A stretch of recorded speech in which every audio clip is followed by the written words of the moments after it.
দর্শক, the great ওয়াল শোতে স্বাগত জানাচ্ছি। সাংস্কৃতিক বৈচিত্র্যে সমৃদ্ধ চীনের প্রতিটি অঞ্চলেই ভরপুর নিজস্ব উৎসব আর অনন্য ঐতিহ্যে। তাই তো চীনকে বলা হয় উৎসবের দেশ। হালের ফ্যাশন জগৎ থেকে শুরু করে চলচ্চিত্র, শিল্প, সংস্কৃতি, নানামাত্রিক আয়োজন, চীনের নয়নাভিরাম প্রাকৃতিক সৌন্দর্য ও বৈচিত্র্যময় জীবনধারার গল্প সবকিছুই থাকছে আমাদের এই অনুষ্ঠানে। বরাবরের মতো আপনাদের সঙ্গে আছি আমি রাউজে জাবিদ ঐশী।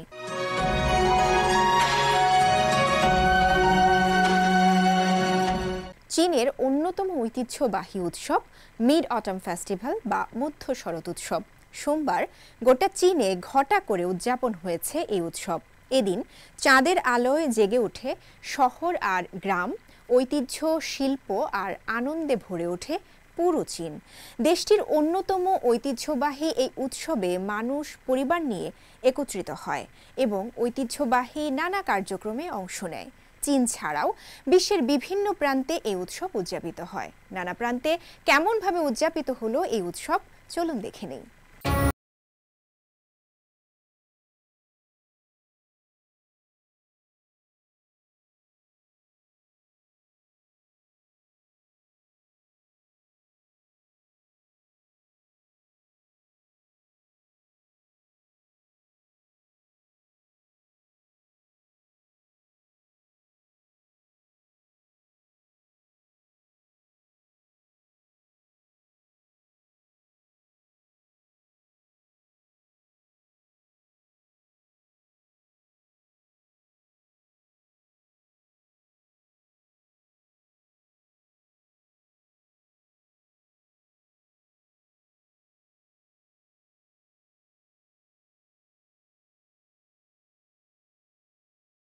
করলেন প্রাচীন চা পরিবেশনের শিল্প তিয়ানছা,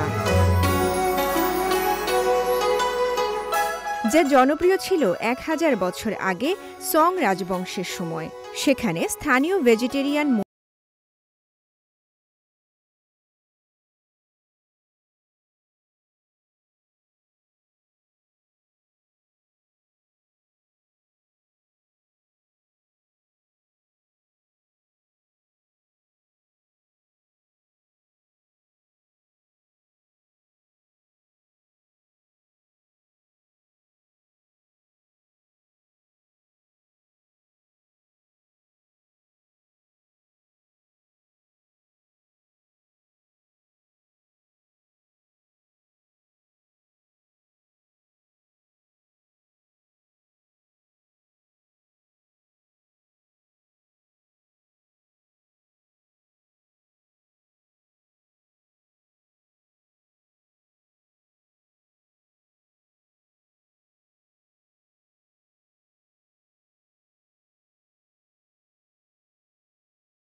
তো এবারও চীনের মধ্য শরৎ উৎসব উপলক্ষে বর্ণিল গালা অনুষ্ঠানের আয়োজন করে চায়না মিডিয়া গ্রুপ সিএমজি।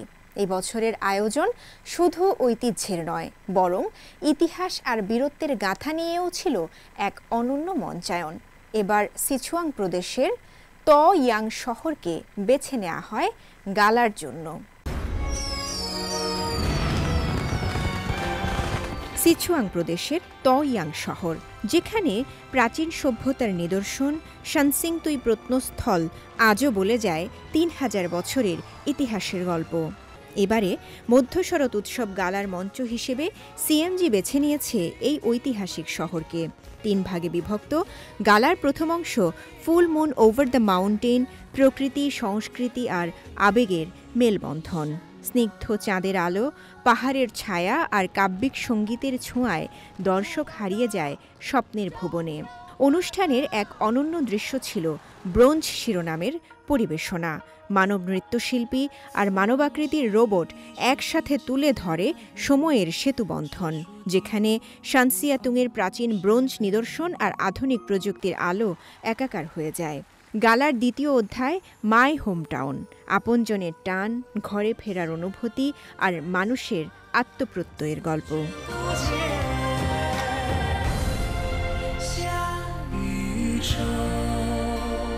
এখানে উঠে এসেছে ২০০৮ সালের ভয়াবহ ভূমিকম্পের পর তয়াং শহরের মানুষদের অদম্য সাহস ও পুনর্গঠনের যাত্রা। অনুষ্ঠানের শেষ অংশের নাম রাখা হয় শরৎকালের পূর্ণিমা। চীনের জনগণের জাপান বিরোধী যুদ্ধের বিজয়ের ৮০ বছর আর কোরিয়া যুদ্ধে চীনা পিপলস ভলান্টিয়ার বাহিনীর ৭৫ বছর পূর্তিতে আয়োজনটি নেয় ভিন্ন মাত্রা। মাইক্রো ডকুমেন্টারিতে তুলে ধরা হয় বীরদের আত্মত্যাগের গল্প।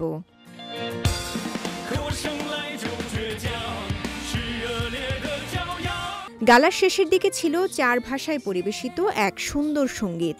চীনা, ইংরেজি, ফরাসি ও রুশ ভাষায় পরিবেশিত এক গানমালা, যা স্মরণ করিয়ে দেয় দ্বিতীয় বিশ্বযুদ্ধে মানবতার জয়গান। অনুষ্ঠানে মন ছুঁয়ে যাওয়া সুরে প্রতিধ্বনিত হয় ঐক্যের, শান্তির আর পারিবারিক বন্ধনের বার্তা। চাঁদের আলো, সঙ্গীত আর আবেগে ভরে ওঠে পুরো মঞ্চ। চায়না মিডিয়া গ্রুপ সিএমজি আয়োজিত এই গালা প্রতি বছরই পরিবার, ভালোবাসা আর ঐক্যের উৎসবের প্রতীক হয়ে ওঠে। ঐতিহ্য, ভালোবাসা আর বীরত্ব তিনের সেতুবন্ধনে তৈরি করা হয় এবারের সিএমজি মধ্য শরৎ গালা। চীনারা মনে করেন, চাঁদের আলো যেমন মিলিয়ে দেয় দূরত্ব, তেমনি এমন সামাজিক উৎসবগুলো মিলিয়ে দেয় মানুষে মানুষে ব্যবধান।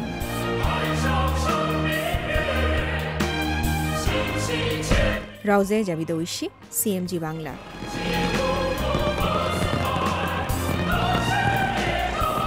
যে কোনো উৎসবের প্রতিটি খাবারের পরতে পরতে মিশে থাকে ঐতিহ্যের রং আর ভালোবাসার উষ্ণতা। চীনের বিভিন্ন প্রদেশে এবারের উৎসবকে ঘিরে নানা আয়োজন নিয়ে থাকছে এবারের প্রতিবেদন। চীনের সবচেয়ে প্রিয় ঐতিহ্যবাহী উৎসবগুলোর মধ্যে দ্বিতীয় গুরুত্বপূর্ণ এই মিড অটাম ফেস্টিভ্যাল এবার উদযাপিত হয়েছে গত সোমবার। এই দিনে চীনের অসংখ্য পরিবার একত্রিত হয়, ভাগাভাগি করে নেয় ঐতিহ্যবাহী খাবার, আনন্দ আর মিলনের মুহূর্ত। পূর্ব চীনের চিয়াংশু প্রদেশের চাংচিয়াকাং শহরে রেস্তোরাঁগুলো সাজানো হয় মৌসুমি বিশেষ খাবারে, যেমন ওসমান্তাস ফুলের সুবাসে রান্না করা তাজা ইউরিয়েল বীজ। এদিকে পূর্ব চীনের ফুচিয়ান প্রদেশের শোনিং কাউন্টিতে গ্রামবাসীরা উৎসবের আগেই তৈরি করেছে তাদের ঐতিহ্যবাহী মিষ্টি আলু সেমাই, স্থানীয়ভাবে যাকে গোল্ড থ্রেড বলা হয়। এই খাবার তৈরি হয় চিংড়ি, মাশরুম এবং পাহাড় নদী থেকে সংগৃহীত টাটকা উপকরণ দিয়ে। সয়া সসের সঙ্গে ভাজা হলে সেমাইগুলো স্বচ্ছ সোনালি রং ধারণ করে, যা ঐক্য ও দীর্ঘস্থায়ী বন্ধনের প্রতীক। চাঁদ উঠলেই চীনের আকাশে ভেসে ওঠে একটাই বার্তা, একতার আলোয় মিলন হোক আরও গভীর। মিড অটাম ফেস্টিভ্যাল তাই শুধু উৎসব নয়, চীনা সংস্কৃতির এক উজ্জ্বল প্রতীক, যা পরিবার, ঐতিহ্য আর ভালোবাসাকে এক সুতোয় গেঁথে রাখে। আল আমিন আজাদ, সিএমজি বাংলা। চীনে ধীরে ধীরে জনপ্রিয় হচ্ছে স্বল্প দৈর্ঘ্য চলচ্চিত্র। গতিশীল গল্প, স্বল্প দৈর্ঘ্য এবং সহজ প্রাপ্তির কারণেই খুব দ্রুত জনপ্রিয়তা পাচ্ছে নতুন ধারার এই ছোট সিনেমা। দর্শকরা সোশ্যাল মিডিয়ার মাধ্যমে সহজেই স্মার্টফোনে উপভোগ করতে পারছেন এই ছোট চলচ্চিত্রগুলো। কম খরচ ও দ্রুত সময়ে তৈরি করা যায় বলে প্রযোজকরাও নির্মাণে উৎসাহিত হচ্ছেন। কৃত্রিম বুদ্ধিমত্তা এবং শক্তিশালী অনলাইন প্রচারণার সাহায্যে এই ধারাটি এখন চীনা সংস্কৃতি প্রচারের একটি নতুন ও কার্যকর মাধ্যম হিসেবে কাজ করছে। বেইজিং থেকে বিস্তারিত জানাচ্ছেন লাবণ্য লিলি। প্রিয় দর্শক, বক্স অফিসের রাজস্বকে দীর্ঘদিন ধরে চলচ্চিত্র ও টেলিভিশন শিল্পের কঠিন মুদ্রা হিসেবে বিবেচনা করা হয়ে আসছে।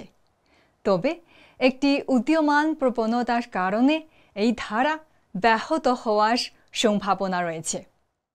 2025 সালে ক্ষুদ্র খুদে বা ছোট নাটক যে নামেই ডাকা হোক, প্রথমবারের মতো বক্স অফিসের রাজস্বকে ছাড়িয়ে যাবে। 4 বছর আগে মূলধারার দ্বারা প্রত্যাখ্যাত বিনোদনের একটি ধরন এখন 80 কোটি ব্যবহারকারীর পছন্দ হয়ে উঠেছে।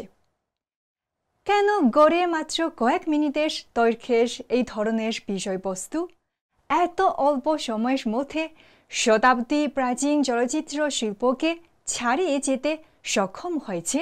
অনলাইন খুদে নাটকের উৎপত্তি 2000 সালের গোড়ার দিকে। সেই সময় অনলাইন ভিডিও প্ল্যাটফর্মের উত্থানের সাথে সাথে কিছু সৃজনশীল পরিচালক এবং অভিনেতা ছোট চলচ্চিত্র নিয়ে পরীক্ষা নিরীক্ষা শুরু করেন। স্মার্টফোনের ব্যাপক ব্যবহার এবং মোবাইল ইন্টারনেটের ক্রমবর্ধমান বিকাশের সাথে সাথে সোশ্যাল মিডিয়া প্ল্যাটফর্মগুলোর জনপ্রিয়তা বৃদ্ধি পেয়েছে। ছোট ভিডিওগুলো মানুষের জীবনযাত্রাকে বদলে দিয়েছে এবং সেগুলো দেখা একটি দৈনন্দিন অভ্যাসে পরিণত হয়েছে। ডউইন এবং কুয়াইশোয়ের মতো প্ল্যাটফর্মগুলো ছোট ভিডিও প্রচারের প্রধান মাধ্যম হয়ে উঠেছে। এমন কোনো ক্ষুদ্র ছোট নাটক আছে কিনা যা অল্প সময়ের মধ্যে মানুষকে শিথিল করতে পারে, মানুষকে উৎসাহিত করতে পারে এবং বেশি সময় লাগে না? ডউইন ও কুয়াইশো সহ ইন্টারনেট প্ল্যাটফর্মগুলো এটি নিয়ে সক্রিয়ভাবে পরীক্ষা নিরীক্ষা করার চেষ্টা করা শুরু করে এবং মাইক্রোড্রামা ধারার আবির্ভাব ঘটে। এই ধরনের শিল্পকর্মের প্রতিটি পর্ব মাত্র 1 থেকে 3 মিনিট দীর্ঘ। বিভিন্ন নাটকীয় দ্বন্দ্ব এবং বিপরীত ঘটনা আশ্চর্যজনক মোড় নিয়ে আসে, যা দ্রুত দর্শকের দৃষ্টি আকর্ষণ করে।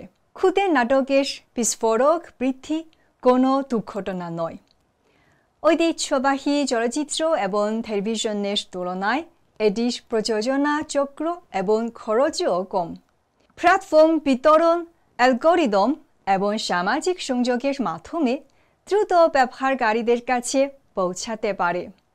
গত 2 বছরে খুদে নাটকের বাজার বিস্ফোরক বৃদ্ধি পেয়েছে। শীর্ষস্থানীয় চলচ্চিত্র এবং টেলিভিশন সংস্থাগুলো এ ধরনের নাটক তৈরিতে এবং শুটিং স্টুডিওগুলো নতুন অবস্থান তৈরিতে ব্যস্ত। শুধু চীনেই নয়, দ্রুত গতি এবং সহজেই প্রবেশের কারণে জনপ্রিয় দেশীয় ছোট নাটকগুলো বিদেশে দ্রুত জনপ্রিয়তা অর্জন করছে এবং উত্তর আমেরিকা, দক্ষিণ পূর্ব এশিয়া, মধ্যপ্রাচ্য এবং অন্যান্য অঞ্চলেও দ্রুত জনপ্রিয়তা অর্জন করছে। কৃত্রিম বুদ্ধিমত্তার প্রবর্তন এই শিল্পকে নীরবে রূপান্তরিত করছে। বিষয় পরীক্ষা এবং ব্যক্তিগতকৃত সুপারিশ থেকে শুরু করে বহুভাষিক ডাবিং পর্যন্ত এক সময়ের ব্যয়বহুল প্রক্রিয়াটি উল্লেখযোগ্যভাবে সহজতর করা হয়েছে। ফলস্বরূপ খুদে নাটকের উন্মাদনা চীন থেকে বিশ্বজুড়ে ছড়িয়ে পড়ছে। 2024 সালের মধ্যে মার্কিন বাজার $800 মিলিয়ন বেশি পৌঁছেছে এবং জাপান এশিয়া প্রশান্ত মহাসাগরীয় অঞ্চলে একটি নতুন প্রবৃদ্ধি বিন্দু হয়ে ওঠে। চীনা সংস্কৃতির উত্থান এবং এর ক্রমবর্ধমান আন্তর্জাতিক প্রভাবের সাথে সাথে চীনের শ্রেষ্ঠ ঐতিহ্যবাহী সংস্কৃতির রপ্তানি একটি বহুল আলোচিত বিষয় হয়ে উঠেছে। একটি উদীয়মান সাংস্কৃতিক রূপ হিসেবে অনলাইন ছোট নাটকগুলো চীনের সেরা ঐতিহ্যবাহী সংস্কৃতির রপ্তানি এবং প্রচারের জন্য নতুন সুযোগ প্রদান করে। অনলাইন ছোট নাটকগুলোতে চীনা সংস্কৃতির উপাদান এবং বৈশিষ্ট্যগুলোকে অন্তর্ভুক্ত করার মাধ্যমে আরও বেশি আন্তর্জাতিক দর্শকেরা চীনকে বুঝতে এবং উপলব্ধি করতে পারে, যা চীনা সংস্কৃতির বিশ্বায়নকে উৎসাহিত করে। সিএমজি বাংলা, বেইজিং থেকে। তুলো স্থাপনা, লোকসংস্কৃতি আর শতবর্ষী বটগাছের সৌন্দর্যে নতুন করে পরিচিত হচ্ছে চীনের পূর্বাঞ্চলীয় ফুজিয়ান প্রদেশের নানজিং কাউন্টির কুয়ানইয়াং গ্রাম।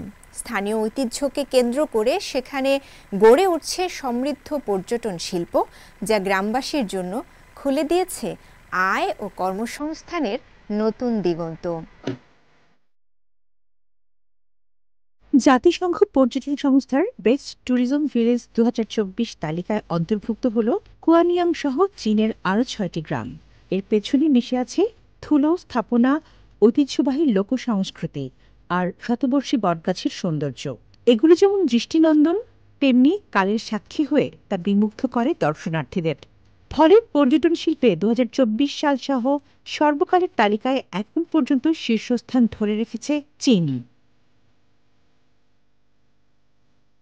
কুয়ানিয়াং গ্রামের মূল আকর্ষণ ফুজিয়ান থুলো। এটি হাক্কা সম্প্রদায়ের ঐতিহ্যবাহী এক বাসভবন। সুরক্ষিত এই ভবনটি মাটির তৈরি, বৃহৎ ও গোলাকার। প্রায় 700 বছরের ঐতিহ্যবাহী এসব স্থাপনা আজও মুগ্ধ করে পর্যটকদের।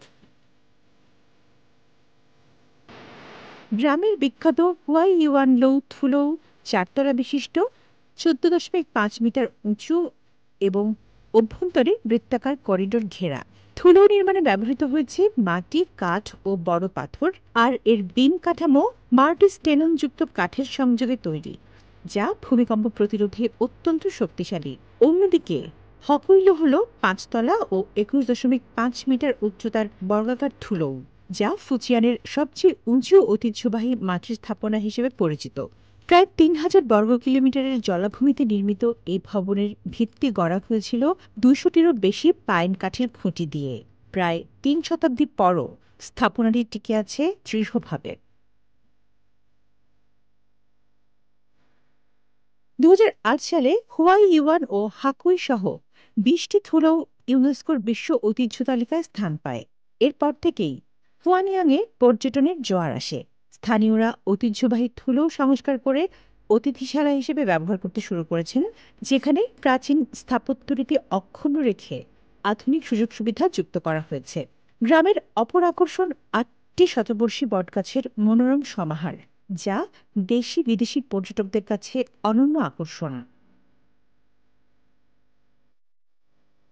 কুয়ানিয়াং এখন ফুজিয়ানের ঐতিহ্য, স্থাপত্য ও সংস্কৃতির এক জীবন্ত উদাহরণ, যেখানে অতীতের ঐশ্বর্য মিশেছে আধুনিক উন্নয়নের স্পর্শে। তামান্না জেনিফার, সিএমজি বাংলা। দর্শক, দ্য গ্রেট ওয়াল শো আজ এ পর্যন্তই। আমাদের অনুষ্ঠানটি টেলিভিশনের পাশাপাশি সোশ্যাল মিডিয়ার মাধ্যমে দেখতে www.facebook.com/cmg বাংলা এবং ইউটিউব চ্যানেল সিএমজি বাংলাতে ভিজিট করতে পারেন। পরবর্তী পর্বে নতুন কোনো আয়োজন নিয়ে দেখা হবে আপনাদের সঙ্গে। সে পর্যন্ত সবাই ভালো থাকুন, সুস্থ থাকুন। চাইছিয়েন।